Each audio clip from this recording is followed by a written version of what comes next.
Mr. DeLeon retired from the City of Mesa after 25 years as Assistant Fire Chief and was part of the executive team that created the Scottsdale Fire Department. He has collaborated with others in the creation of life safety codes, public safety education, planning for signature events such as 2 Super Bowls and professional golf tournaments. He has served as an incident commander for a Type 3 incident management team and is an instructor for the state of Arizona and FEMA. In addition, Mr. DeLeon is CEO of DeLeon Consulting, specializing in instruction, emergency planning, grants, and strategic planning. So without further ado, please welcome Robert DeLeon, Emergency Manager retired from the Gila River Indian Community.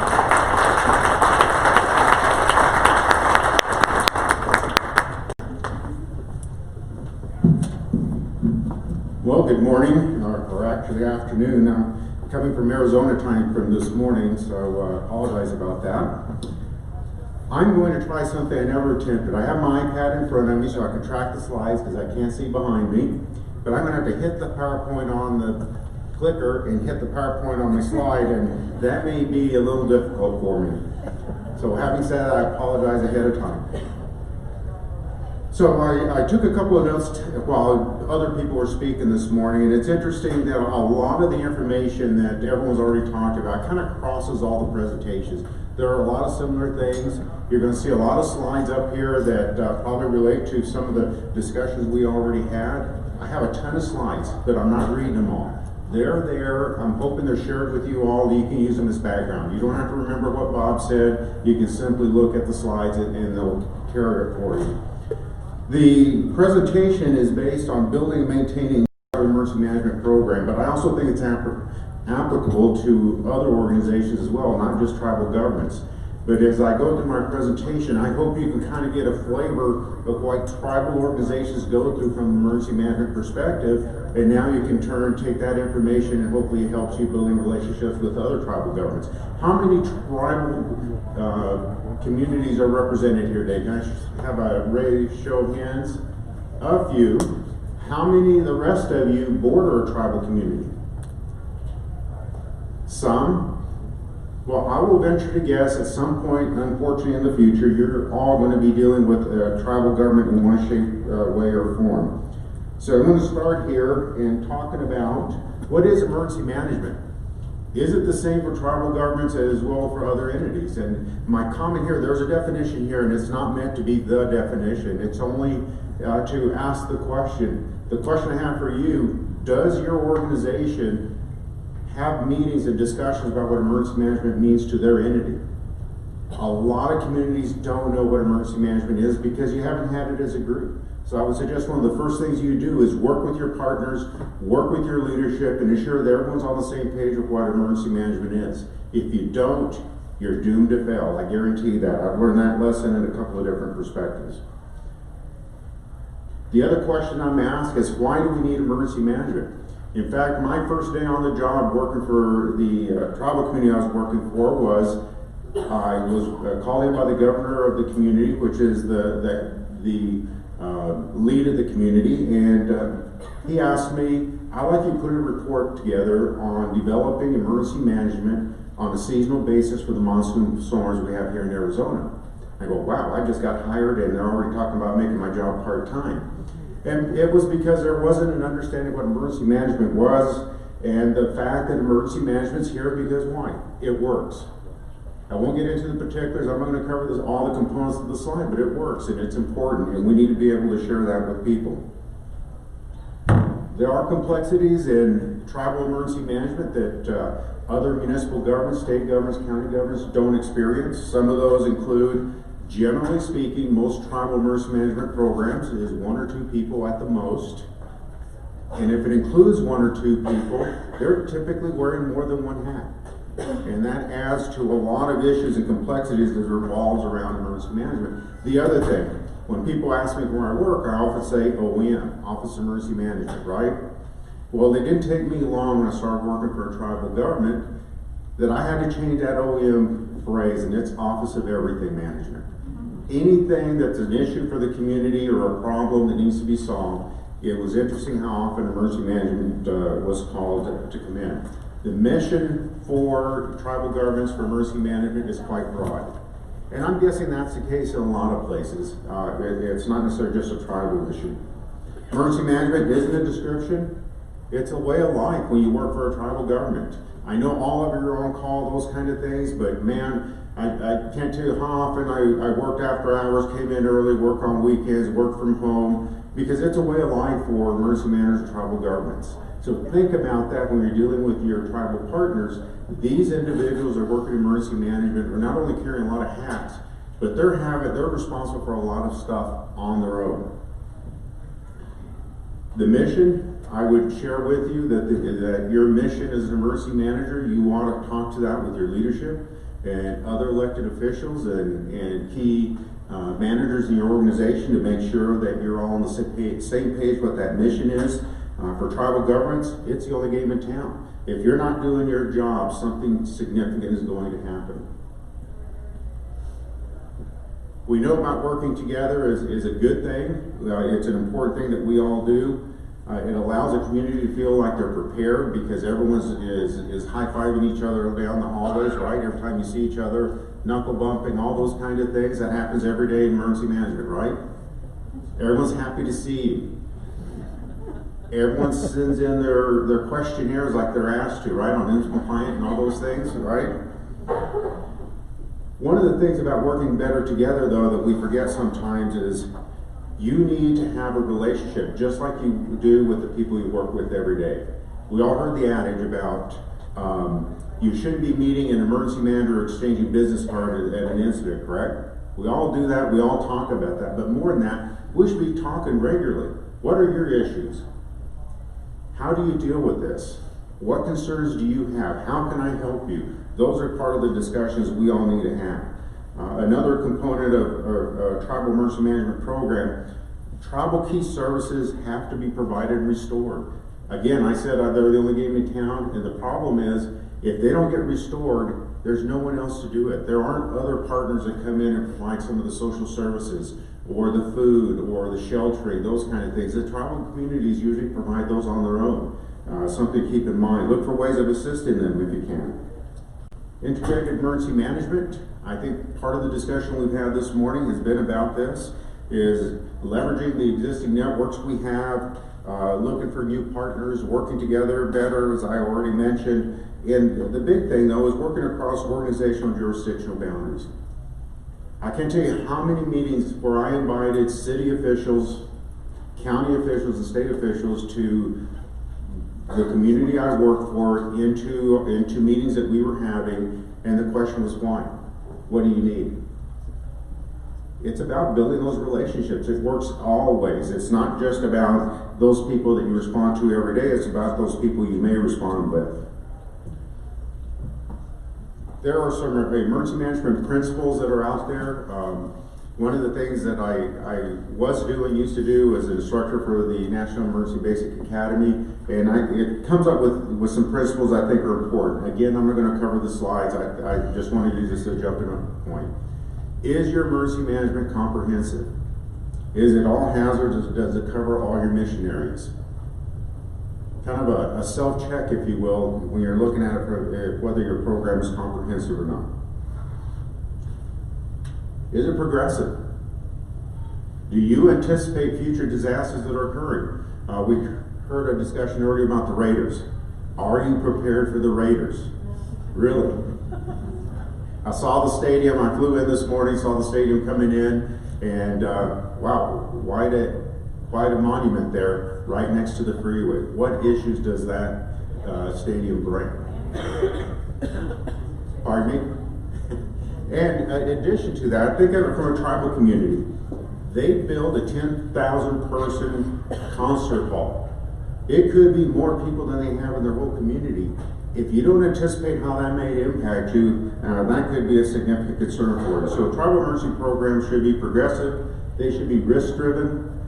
It's about what may happen, high probability, high consequence events in your organization. Because if it's not risk-driven, it's just your opinion that you can't support with fact. I had the opportunity to talk to some people from the EPA, and one of the comments I made to them as we're having a discussion And boy, they all started bowing and trying to shake my hand, and my comment to them was, we're not making decisions based on science. We're not making decisions based on the information that's available to us. And so remember, when you're looking at your program, make sure it's risk-driven. Integration, we've pretty much been talking about that all this morning. All of you have mentioned this, but make sure that there's a unity effort among all government entities.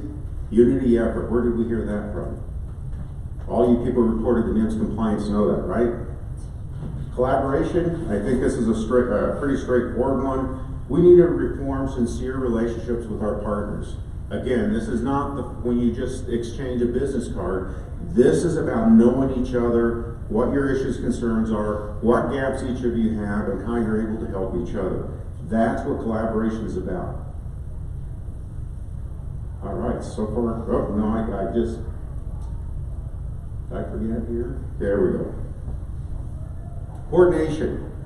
Synchronize the activities of all your relevant stakeholders.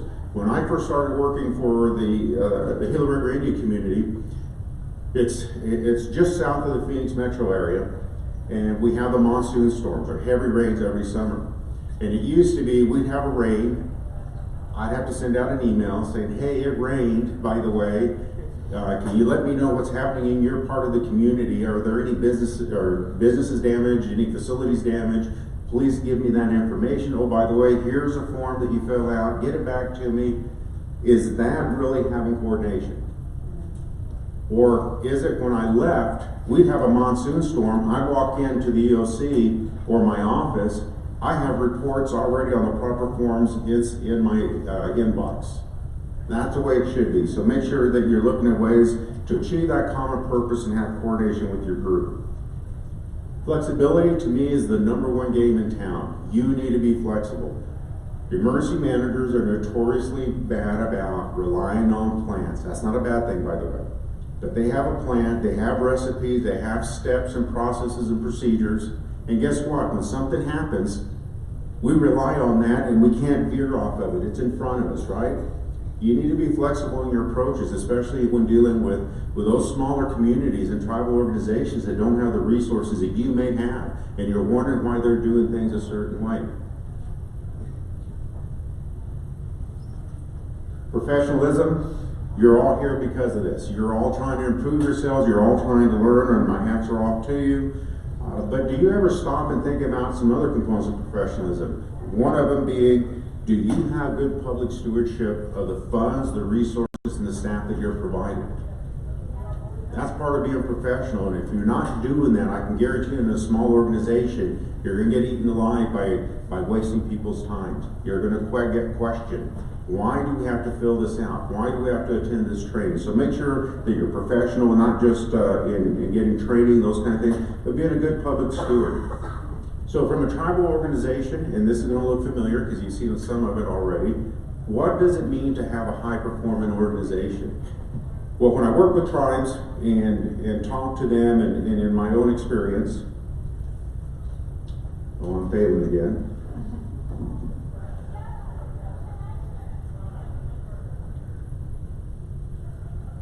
There we go. Sorry about that. So high-functioning programs have integrated emergency operations plan throughout the community. I have seen EOPs 17 pages long, and I've seen them 400 plus pages. Which of those do you think are the best? It's the ones that people know and understand and people have been trained to, right? Multi-agency coordination system. I'll talk more about that here in a second. How is your public education and outreach plan?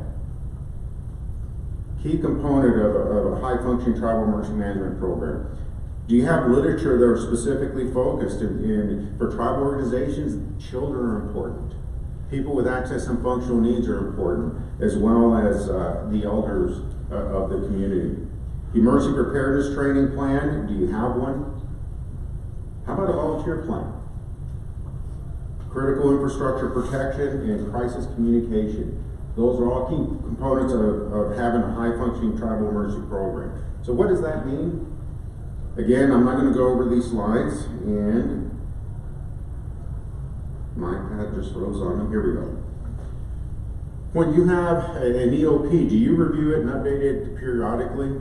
Do you keep notes as you're through the year and you know, maybe you have a 3-year cycle where you update it? Are you keeping a file where you keep information? Are you involving other people? Your hazard mitigation plan, have you included the right stakeholders in there? One of the nice things I like about working in tribal communities, you start inviting people, they start showing up and giving you their 2 cents. And that's a good thing, because at the end of the day, they're going to have buy-in with that historical information that you're gathering, identifying what the issues are in your community, those kinds of things. How many have a pandemic influenza response plan? How about a communicable disease response plan? Some of you. I can tell you that from a tribal community perspective, there are things that are impacts of tribal communities that don't necessarily impact the rest of the state, if you will. Rocky Mountain spotted fever. How many have heard of that or worked with that? Some of you. So those are those kind of things from a tribal perspective, as well as probably from a county perspective, a city perspective. Look at it from a communicable disease perspective rather than just a pandemic flu plan or a coronavirus plan, right? How many have a disaster relief emergency plan in place? And what I mean by that, do you have a component within your emergency plans that have budgets associated to it, triggers about when you make a declaration, how much money you can spend without permission, those kind of things? Key and important concept to think about. With Gila River, where I worked, we had what we called the DREAM, Disaster Relief Emergency Assistance Plan. It kind of sounds like, oh wow, okay, no big deal. In that plan, I had the ability, as an emergency manager for the community, without permission, to spend, I'll just say, a lot of money without having anyone else's permission. And it was for mitigation, it was for prevention, it was for repairs, those kind of things. Something to think about. Do your plans have your key service areas, make them required to do emergency plan? Does your fire department have an emergency plan? They have a lot of SOPs, they have a lot of emergency equipment, but what happens when their fire station goes down? Do they have a backup plan of where they're going to respond to from 24/7? It's happened. It happened to me. We had the fire station sewer backup, it literally backed in throughout the whole station. They couldn't occupy it for several months because it had to be completely stripped and cleaned, and essentially the inside rebuilt. I posted them for several months in my EOC and their other areas. And then everyone talks about training and exercise, but are you doing it at all your levels? It's easy to include your elected officials, your managers, but are you including the people that are out in the field working? Are they familiar with the NIMS and ICS processes?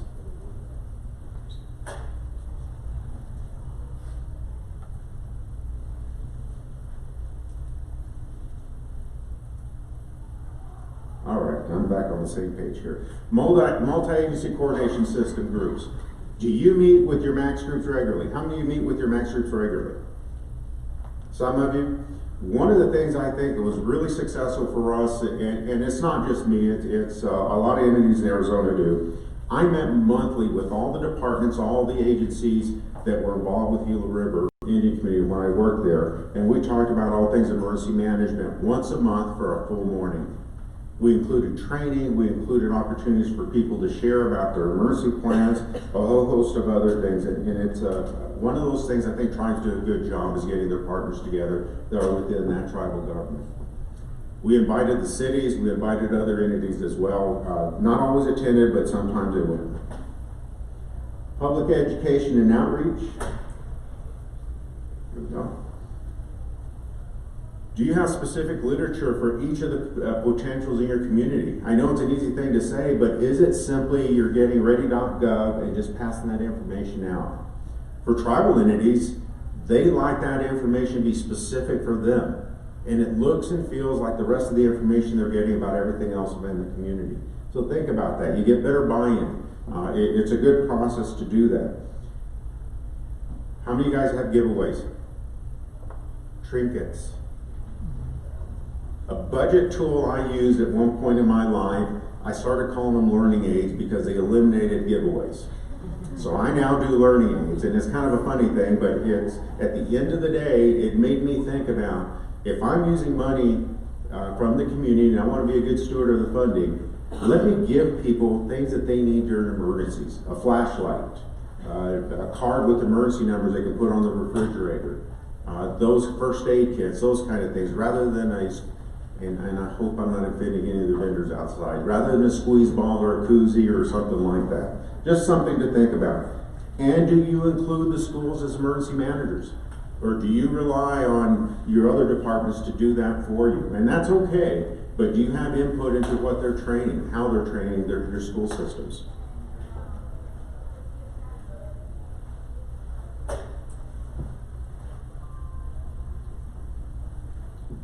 So for a tribal country, children, like I mentioned, are very important. Access and functional needs, individuals are very important for a lot of different reasons, and our elders are very important.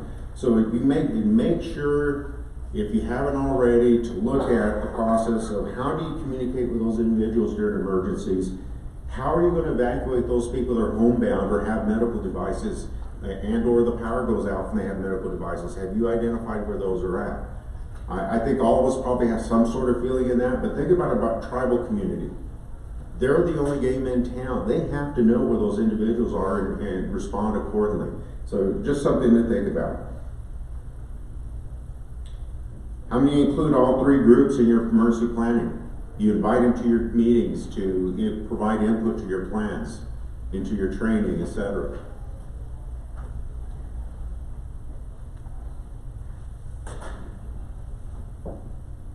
Emergency Preparedness Training Plan.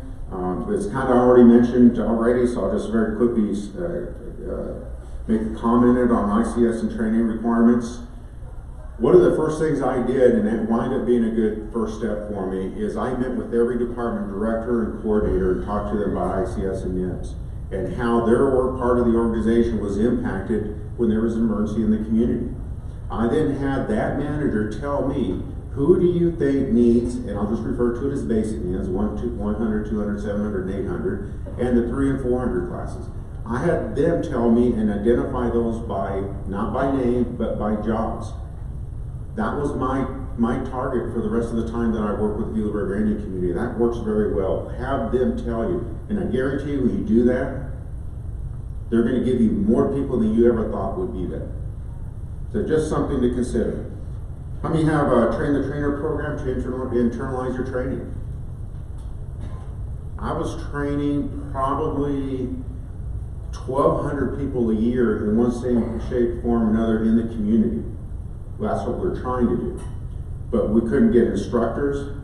We ran out of funding. The state had some funding, but it was hit and miss, excuse me. So we internalized that training and we started developing instructors internally, getting them certified, and then we were able to do just-in-time classes. The hospital would call up and say, hey, Bob, I just hired 35 security guards. I need the basic NIMS for them. And when do you want it? We were able to provide that just in time, rather than planning out 3 or 4 months. I know that sounds like an easy thing to do and not that big a deal, but if we weren't able to provide that just-in-time training, those individuals probably would have received their training. Oh, by the way, the 700 or 800 people from the casinos that we trained would have received that training if it wasn't just in time. So something to think about is look at internalizing your process. I don't know how the state of Nevada works. I don't want to step on any toes. Maybe they have a cadre of instructors that they only allow and you can't teach internally, whatever the case may be, but something to think about, and I think tribal communities do a good job about it.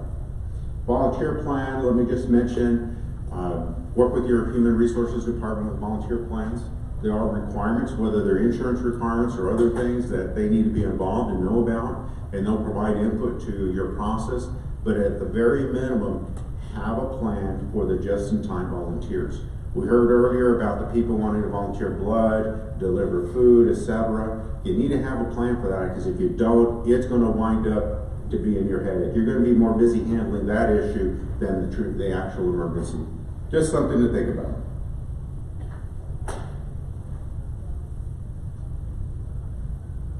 Critical infrastructure has kind of been mentioned already, community assets. Think about being responsible for every government building, and every business in a community. That's what tribal governments are responsible for: their casinos, their markets, their government buildings, etc. It's a lot of work for just a handful of individuals typically. But how do you do that in your organization? Do you work with your private sector, ensure that they have business continuity plans to ensure that they're not impacting the community later on? Someone's telling me time for lunch. Making sure that they're in business when an emergency or disaster happens, that they can continue paying people, right? And facility emergency response plans. How many of you include ICS and NIMS components in your facility emergency response plans? Something to think about. It's born into the system when you have it in those plans. And I'm not talking 20 or 30 pages, but an introduction, what it is, and having those organizations put it in place even without you being there. How about we all do lockdown drills, right? Are those procedures outlined in all your facility emergency response plans, or is it just in your schools? Everyone should have those in place. Crisis communication, again, I kind of learned by living it, unfortunately. So when I first became emergency manager for the Gila River Indian Community, we would have car accidents and all sorts of incidents in the community, and I would get the phone call, hey, where was the car accident? How many people were involved? How serious of an incident was it? What are the name of the people? What district do they live in, etc. There was an accident. And the point here is, if you don't have a plan on who's communicating with how people are communicating with each other and when there's an emergency or an incident, as an emergency manager, you could get stuck holding that ball and having to respond to that. So be careful about not having a plan in place, otherwise you're going to be, let me give you another scenario. We had a significant monsoon storm. I get called in and we decide to activate the EOC. I get dressed, run to the Emergency Operations Center, we're activated, and the governor calls and says, Bob, there's a lot of rain in the community. What streets are impassable? I want to get that information out for our community members so they know what to avoid and know how many people are going to be able to come to work. I said, great. I'll get that list out. I'll call you right back and let you know what that is. Pick up the phone. Actually had a staff member pick up the phone, call dispatch, and hey dispatch, this is the Office of Emergency Management. We've activated the EOC. We're looking to identify what roads in the community are impassable. Dispatch says, no problem, we'll get that to you in a few minutes. Click, the staff tells me that, my phone rings. Hello? And it's dispatch want to know how many roads are impassable. It's because people haven't met and discussed how to communicate with each other, when they're going to communicate with each other, and who's responsible for what communication. Who makes that call to the head of your organization when something significant happens in your entity? If you don't have that figured out, someone may not get called. So just food for thought. Emergency management toolbox. How many of you guys have a toolbox? Emergency management toolbox. Also known as a thumb drive, a file folder, a 3-ring binder with all the things you need to operate, whether you're in your office, in EOC, or whatever the case may be.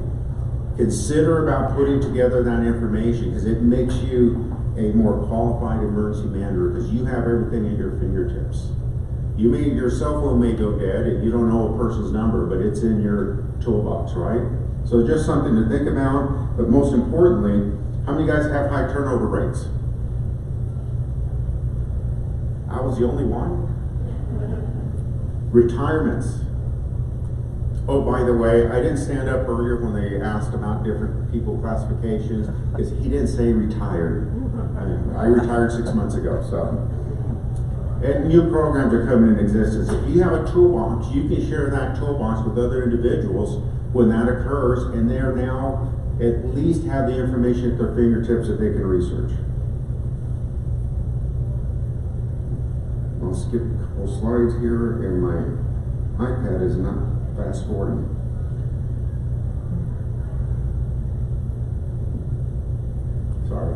Let me skip to tribal cultural considerations and planning. How many do you feel you're well versed in dealing with tribal cultural issues, sensitivity issues? How many of you feel you're well versed with cultural issues within your own community? Something to think about and something to get someone to look at it for you from the perspective of is how you're going to react when there are culturally sensitive items that you need to deal with. For a small community, especially in tribal governments, when the community experiences a disaster, it starts out this way. A family is impacted, right? Someone has an emergency, a family is impacted. In addition to the family being impacted, that neighborhood may also be impacted. In addition to that neighborhood being impacted, the first responders who respond are impacted, right? And the list goes on and on and on. Leadership is impacted because once you tell them that that's going to happen. But what happens when there are multiple levels of connection in an incident or emergency, even if it's a small one? It exponentially grows. Now you got a significant event you're dealing with just based on all those connections, right? So let's think about what we hear in the news all the time. You have a firefighter or a police officer dies in line of duty. Lots of information, a lot of activity happens, rightly so, by the way. I'm not saying that's not a good thing. And the community really gets emotional and involved and they want to do something, right? Think about that happening in tribal community. That happens every time something like that happens because everyone's impacted. It's a close-knit community and everyone's together. So think about that from a tribal government perspective.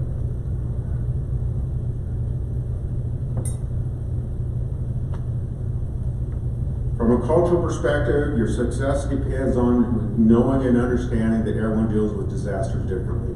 It's an easy statement to make, but don't you get frustrated sometimes when people don't react the way you do, right? Keep in mind it's different from everyone. We all need to look and work at understanding where a person's coming from and being empathetic. Rather than your checklist is out, you got to get through your checklist so you can fill out your form and get it back, right? Want to be humble and have a willingness to learn? And you want to abandon that academic approach or that checklist approach. Because if you go there, you're going to lose people, whether they're from a tribal entity or not. Last thing you want is someone thinking that you don't care because you're just simply filling out a form, right? Another thing to think about, spirituality is key to good life in Indian country. Keep that in mind. Sometimes the traditional beliefs are that the illnesses and disasters stem from spiritual problems. Know that the goal of healing is to restore balance and wellness, and that's what emergency managers want to do, is restore that balance of wellness by ensuring those vital services are provided. People are getting taken care of every day. And that applies everywhere, right? It's not just about working with tribal communities. When you're having discussions as part of a tribal community, and I think all of you can reflect on how that applies internally to you where you work, know that discussions are going to happen at multiple levels. They're not just going to be, you talk with family, you're done. It could happen multiple times with different groups, different factions. Know that it can be in larger, small settings or both.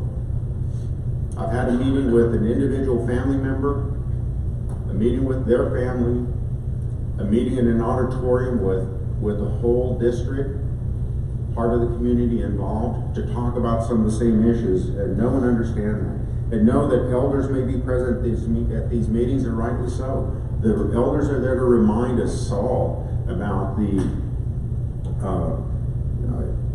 some of these spiritual and cultural issues that we need to remember about and put in place. So how do you get started when you're dealing with a culturally sensitive issue? Don't get right to business at hand. Build a rapport, build a relationship. Touchy-feely 101, right? And I mean that in a positive way. I'm not warm and fuzzy. You can ask my kids. But I've had to learn to do that. Otherwise, you're going to lose people. Listen and observe first. Don't try and fill the void when there's silence. Because when you do, you're really going to turn someone against you. The last thing I hate for people to do is finish my sentences, finish my thought process, And I know many times they're doing it because they're trying to show that they care and they understand where I'm coming from, but be careful with that. Earn trust and don't break promises that you give people. If you tell them you're going to get some information for them tomorrow, do it tomorrow.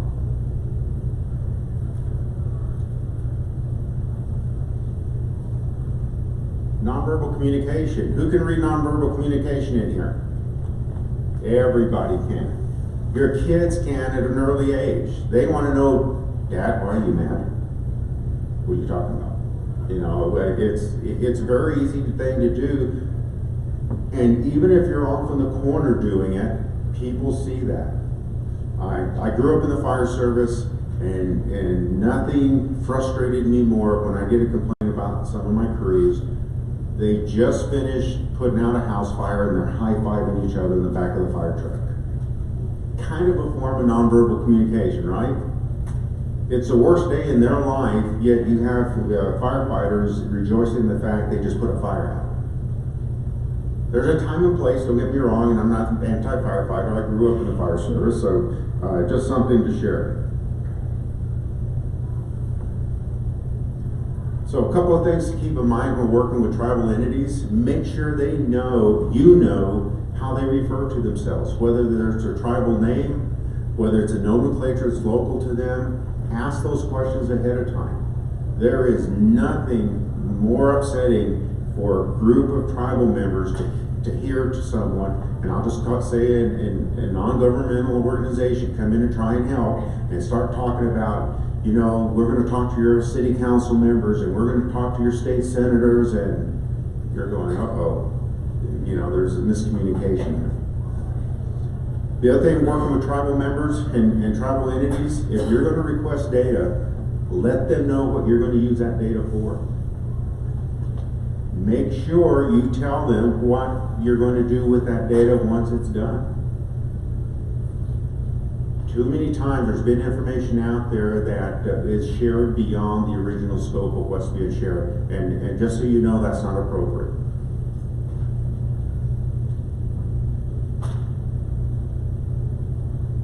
Some considerations very quickly, I'll just mention, be inclusive of everyone in the room. Ask everyone for their opinion if they're there and meeting with you when you're working with tribal communities. Know that you guys know that these situations are difficult best just based on your discussions, but together you can build a positive outcome and know that there is more than one way of doing things. Something to consider, and I know I'm going on and on, I apologize, I'm before lunch, which I think is better than after lunch, right?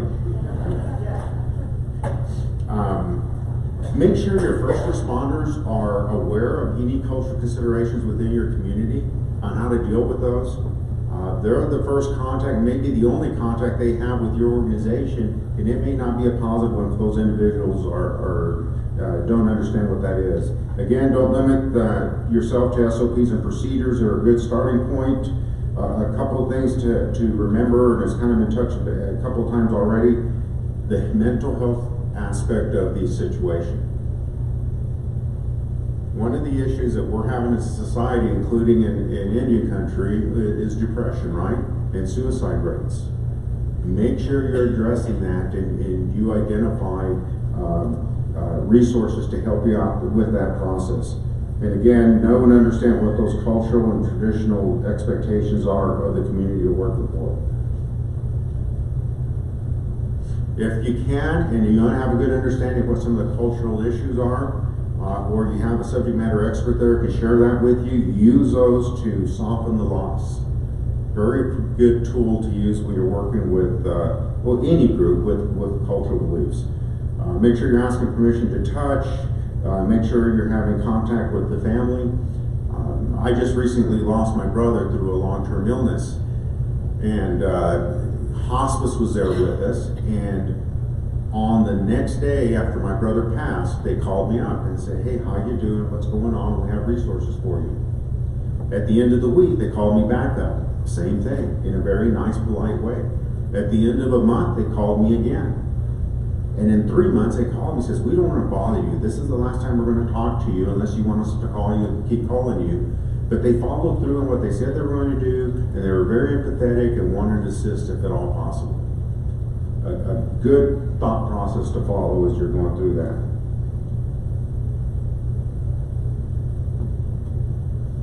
So when you're dealing with cultural sensitive issues, especially with tribal country, a couple of things to keep in mind. You're there to help educate people, not there to tell them what to do and how to do it. You're there to provide information. You're there to introduce options. If you're requested to do so, you're there to help provide the individuals the opportunity to practice their rituals, collect mementos, call their spiritual leaders, having prayer ceremonies. I know it sounds like a long list, but this is the expectation. You need to be cognizant of that. And finally, about your role is you also have the requirement of ensuring that you follow the institutional processes as well.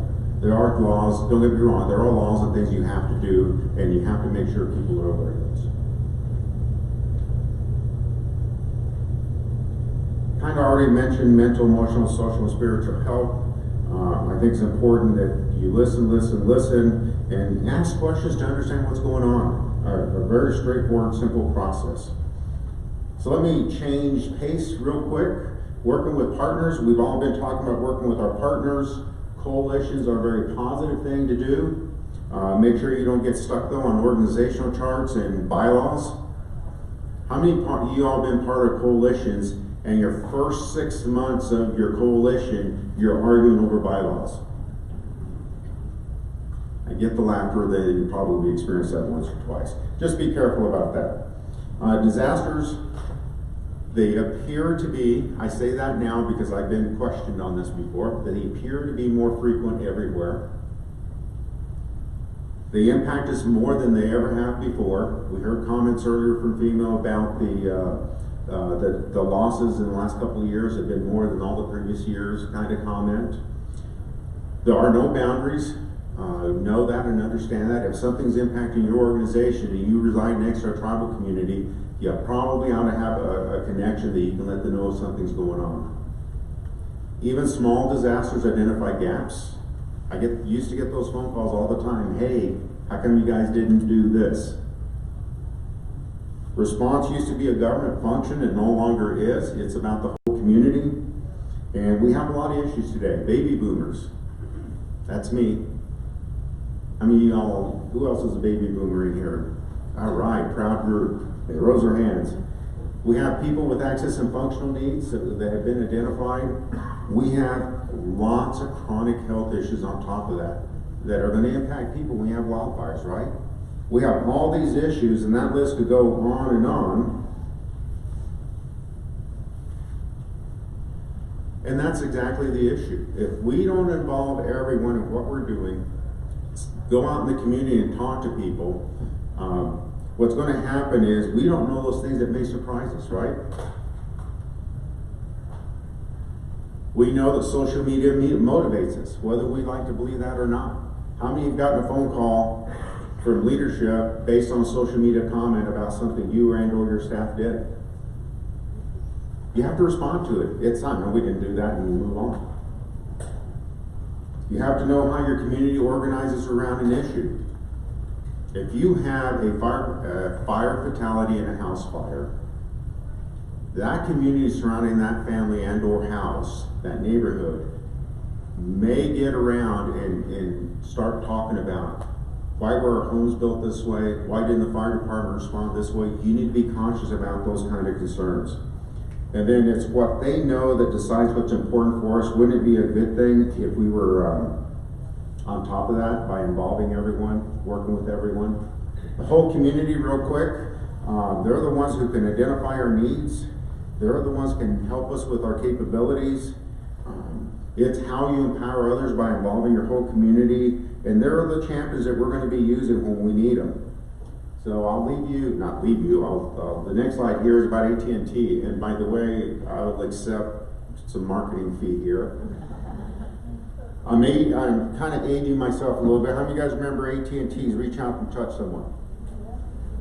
That's the name to the game, is reach out and touch people. Reach out and touch your community partners, your tribal partners, and ensure that you're having discussions with them about what's happening in their community and in your community. At the end of the day, you want people to work together on a regular basis. You want to know each other's complexities and what's happening. You want to be able to build the relationships with these individuals to the point where you know each other on a first name basis, maybe even your kids' names, if you will. And decentralize the process. As emergency managers, how many times do you get asked, what do you want to do? How should we do this? What are the steps to this? If you start doing that pretty soon, there's no empowering, there's no feedback, it's all about you. So make sure you're careful about that process when you're dealing in situations with especially smaller communities. So how do we know when we plan and it works? How many guys heard of having something institutionalized? Now, I'm not talking a person based on other issues. I know what I'm doing works when it's institutionalized. And what does that mean? It's written in a plan. When something happens, it happens according to the plan, obviously as best as it can. And if it happens again, it's repeated again. That's my benchmark when I know something's happening well. Now, a couple last slides and I'll be done. Yay, right? So I want to share with you a perspective from the state of Arizona. I'm fortunate to have worked in Arizona, especially working for a tribal community. They have a lot of good practices there. I'll refer to them as best practices. They have the Arizona Tribal Executive Committee, and they refer to themselves as Aztec. They're public health emergency preparedness coordinators from tribal communities, and most of them wear their emergency management hat. They meet regularly and talk about emergency management for tribal communities and share that information with the state. And the state's very willing to do that. When I say the state, I mean the Department of Health Services in this case. There's a Tribal Healthcare Coalition, which is transitioning more to an advisory board now that tribes can be involved in. There's the Intertribal Council of Arizona. They provide funding for tribes for training and equipment and various other things. The State of Arizona Public Health Emergency Preparedness Program offers grants to tribes. In fact, many tribes owe their emergency management people due to this grant because they fund that salary for them. So just sharing some things that are maybe your potentials, or maybe you're doing even more than that here in Nevada. The tribal communities have state quarterly meetings with their tribal emergency managers. The state actually allows the tribes to request grants through the state, in addition to FEMA. They have subject matter expertise assistance. My first multi-hazard mitigation plan would not have occurred, well, not as well, if I hadn't had the state provide me subject matter expert to help me do that first one. They have an assigned emergency management liaison that I can call night or day, make a request for resources, make a request for contacts, and they're able to get that to me right away, and they're very actively engaged.